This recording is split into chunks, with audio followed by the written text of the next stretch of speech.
Puji Tuhan, selamat pagi Bapak Ibu Saudara semua. Sebentar kita akan mendengarkan kebenaran firman Tuhan. Sebelumnya kita akan mendengarkan sebuah lagu pujian. Selamat menikmati, Tuhan Yesus memberkati.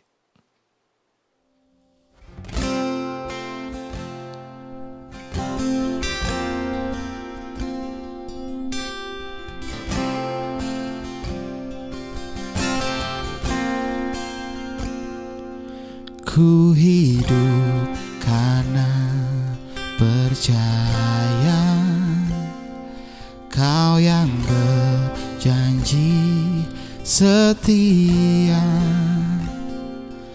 Pengharapanku selalu ada di dalam-Mu. Ku tidak akan menyerah meski dalam kesesakan. Seluruh hidupku dalam genggaman-Mu.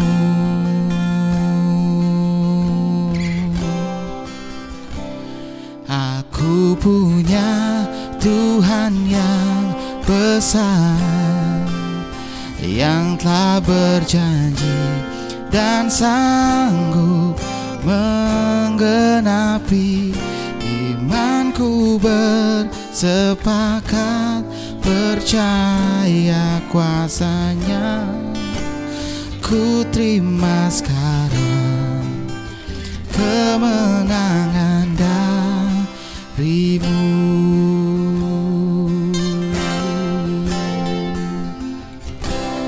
Ku tidak akan menyerah meski dalam kesesakan.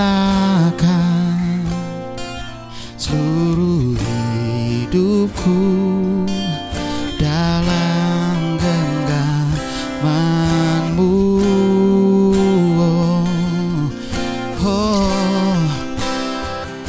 Aku punya Tuhan yang besar, yang telah berjanji dan sanggup menggenapi. Imanku bersepakat percaya kuasa-Nya. Ku terima sekarang kemenangan dari-Mu.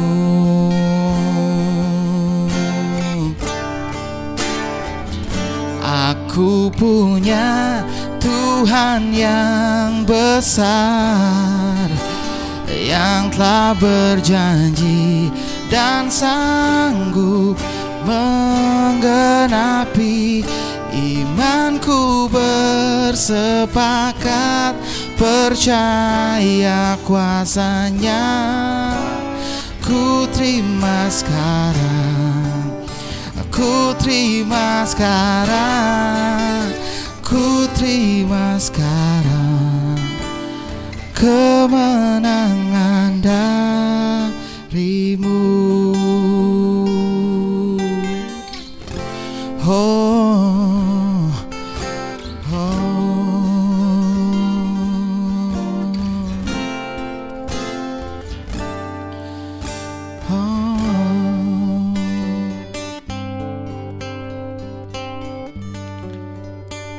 Selamat pagi, selamat beraktivitas. Tuhan Yesus memberkati.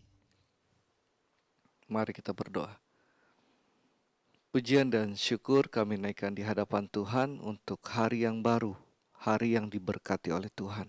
Sebelum kami memulai hari kami rindu mendengarkan firman-Mu, pelita bagi kaki kami dan terang bagi jalan kami.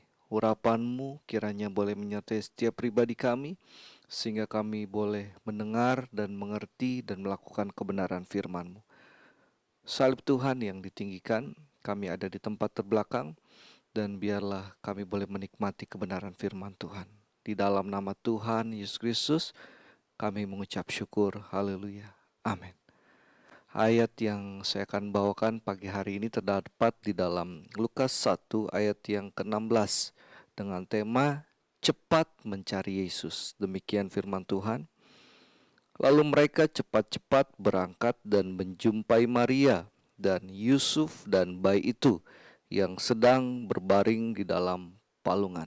Puji Tuhan. Saudara, seorang atlet selancar, dia akan mempersiapkan diri dengan baik dalam mengikuti sebuah perlombaan, dan dia harus berada di tempat yang tepat, dan pada saat gilirannya dia harus dapat melihat ombak yang datang yang terbaik, yang dapat membuat dia melakukan aksinya dengan baik dan mendapatkan nilai yang tertinggi. Dan untuk mendapat ombak yang tepat ini, dia harus memperhatikan dengan benar. Dan saat kesempatan itu datang, maka dia akan mendayung secepatnya di atas selancar, kemudian dia akan menunggangi ombak tersebut. Berbicara tentang kesempatan yang indah, kesempatan ini dalam cerita yang kita dengar, ini diperoleh oleh para gembala di tengah pagi-pagi buta. Mereka sedang mengembalakan domba-dombanya, satu kumpulan yang dianggap pekerjaan yang rendah, hina saat itu, dengan badan yang mungkin bau. Dan tengah pagi-pagi buta tersebut, hari masih gelap, datanglah seorang malaikat yang memberitakan kabar baik, yang kemudian diikuti oleh sekumpulan malaikat besar di sorga yang memuji dan memuliakan Tuhan. Dan dalam keterkejutannya, dalam ketakutannya, berkatalah para gembala ini satu sama lain, ayo kita berangkat ke Bethlehem untuk menyaksikan apa yang dikatakan para malaikat. Lalu pada ayat 16 kita membaca, cepat-cepat mereka berangkat menemui Yusuf dan Maria. Kabar yang didengar para gembala ini direspon dengan baik, karena pada saat itu seluruh bangsa Israel merindukan kedatangan Mesias, dan yang pertama kali mendengar adalah para gembala langsung daripada malaikat di sorga. Saksi yang mendengar pertama adalah kumpulan yang terbuang dan terhina. Tapi begitu mereka mendengar, mereka langsung berangkat dan menemui apa yang dikatakan para malaikat itu benar. Bagaimana dengan Bapak Saudara pada pagi hari ini? Sudahkah Bapak Ibu Saudara berjaga-jaga untuk menemukan atau mendengar suatu kabar yang baik tentang kelahiran Juru Selamat, tentang kebenaran firman Tuhan? Saya ingat sebuah cerita, ada beberapa cerita, perumpamaan tentang seorang yang mencari mutiara yang berharga atau harta yang terpendam. Ketika petani itu atau orang tersebut sedang membajak tanah lalu menemukan harta itu, dan dalam kesempatan itu juga ia pergi menjual segala sesuatu dan membeli bidang tanah tersebut sehingga harta itu menjadi miliknya. Demikian juga pedagang mutiara, dikatakan mencari mutiara yang sangat berharga. Ketika menemukannya, ketika dia mendapatkannya, dia menjual segala sesuatu dan membeli mutiara tersebut. Bagaimana orang-orang ini Alkitab katakan di dalam Alkitab, begitu dia mendapatkan kesempatan, menemukan apa yang dicari, menemukan kabar yang baik itu, mereka tidak menunggu lagi. Mereka bergegas-gegas dan mereka mendapatkan apa yang mereka cari. Atau kisah seorang pendek yang bernama Sakeus, kepala pemungut cukai dalam Lukas 19. Ketika dia mendengar kabar tentang Yesus, dia mencoba mencari cara untuk bertemu dengan Yesus, tetapi tidak dapat karena ia pendek. Apa yang ia lakukan? Dia naik pohon ara. Ketika Yesus lewat di kota tersebut, Yeriko, dia memandang ke atas, dia berkata, Sakeus, turunlah. Hari ini aku akan menumpang di rumahmu. Apa yang Sakeus lakukan? Apakah dia menunggu? Dia berkata, aduh nanti. Tidak, besar. Alkitab mencatat dia turun dan langsung ke rumahnya. Dia membuka pintu rumahnya lebar-lebar untuk kedatangan Yesus. Bahkan ketika orang-orang berkata Yesus datang ke kumpulan orang berdosa, apa yang Sakeus lakukan? Dia berkata, aku akan mengembalikan kepada orang yang kuambil uangnya.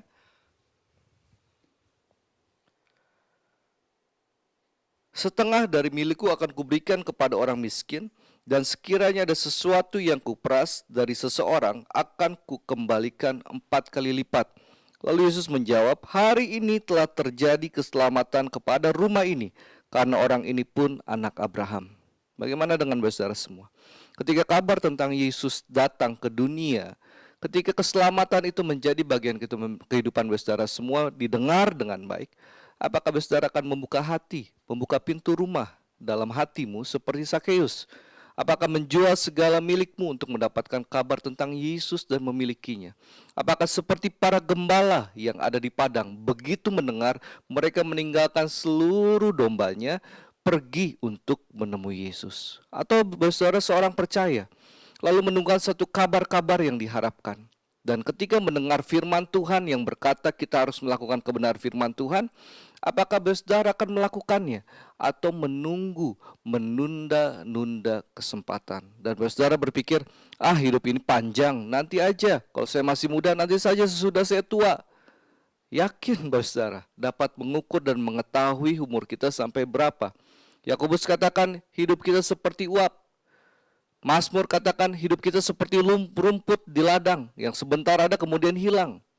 Siapa yang bisa menghitung hari-hari kita?